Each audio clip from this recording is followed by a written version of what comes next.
Halo teman-teman edukasi saham, jumpa lagi bersama saya Uswatun Hasanah. Kali ini kita akan membahas tentang konsep dasar obligasi, konsep dasar reksadana, konsep dasar ETF, serta indeks saham. Sebelumnya, teman-teman yang belum subscribe silahkan subscribe channel ini. Jangan lupa di-share serta di-like dan berikan komentar. Terima kasih. Pertama, mari kita bahas mengenai konsep dasar obligasi. Obligasi merupakan surat hutang. Lengkapnya, dalam pasar modal, obligasi merupakan surat hutang jangka panjang ataupun jangka menengah. Dapat dipindah tangankan, berisi janji untuk membayar imbalan berupa bunga pada periode tertentu dan melunasi pokok utang pada waktu yang telah ditentukan kepada pihak pembeli obligasi. Penerbit obligasi adalah pihak yang berutang dan pemegang obligasi adalah pihak yang berpiutang. Dalam obligasi dituliskan jatuh tempo pembayaran utang beserta bunganya atau kupon yang menjadi kewajiban penerbit obligasi terhadap pemegang obligasi. Diterbitkannya obligasi dilatar belakangi upaya menghimpun dana dari masyarakat yang akan digunakan sebagai sumber pendanaan.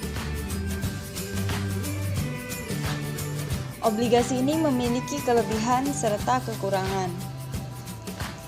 Kelebihan yang pertama adalah keuntungan yang diperoleh dari kupon atau bunga. Kupon dari obligasi ini terdiri atas kupon tetap atau fixed kupon, kupon mengambang, floating kupon, serta terdapat zero kupon. Kelebihan yang kedua, keuntungan yang diperoleh dari selisih harga obligasi dalam persentase setelah diperdagangkan. Misalnya harga awal obligasi 100%, ketika hendak dijual harganya ternyata naik menjadi 115%. Jadi kalau Anda menjualnya, keuntungannya didapat 15%. Kelebihan yang ketiga, aman. Karena pembayaran kupon dan pokok dijamin Undang-Undang Nomor 24 Tahun 2002. Selanjutnya, kupon atau bunga obligasi lebih tinggi dibandingkan bunga deposito. Kelebihan yang selanjutnya, mudah untuk diperdagangkan di pasar sekunder. Selanjutnya, bisa dijaminkan sebagai agunan seperti obligasi negara. Di balik kelebihan tersebut, terdapat kekurangan obligasi sebagai investasi. Kekurangannya jika penerbit obligasi berisiko gagal bayar dan konsekuensinya, investor tak cuma tidak memperoleh untung, tapi tak mendapatkan kembali seluruh pokok utang. Untungnya kekurangan ini tak berlaku pada obligasi negara yang terlindungi undang-undang. Jadi aman ya. Menjual obligasi sebelum jatuh tempo di pasar sekunder menimbulkan kerugian bagi investor sebab harga jualnya lebih rendah dari harga beli. Setelah kita bahas mengenai konsep dasar obligasi, selanjutnya kita bahas tentang konsep dasar reksadana. Reksadana adalah sarana untuk menghimpun dana dari masyarakat yang memiliki modal sebagai unit penyertaan untuk diinvestasikan dalam berbagai saham atau instrumen investasi lainnya oleh manajer investasi.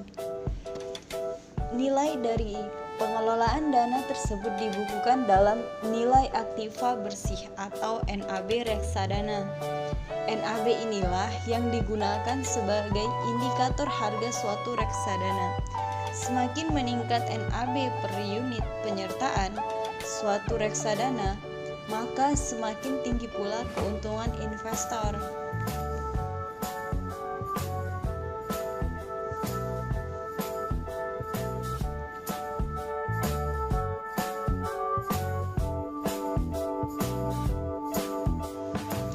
Selanjutnya ETF atau Exchange Traded Fund. ETF adalah reksadana yang diperdagangkan seperti halnya saham di bursa. ETF menjadi alternatif efek yang mudah dan terjangkau. Diversifikasi kepemilikan saham hanya dengan kepemilikan satu ETF. Selanjutnya kita akan membahas tentang indeks saham. Indeks saham merupakan instrumen yang digunakan sebagai indikator dari pergerakan harga dan kinerja saham atau sekumpulan saham. Dapat berbentuk indeks saham individu maupun indeks kumpulan saham atau sektoral maupun non-sektoral.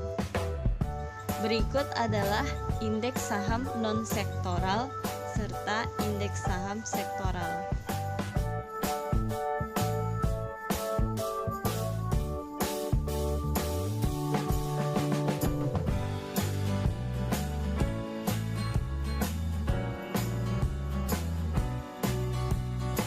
Demikianlah penjelasan dari saya. Terima kasih telah menyaksikan.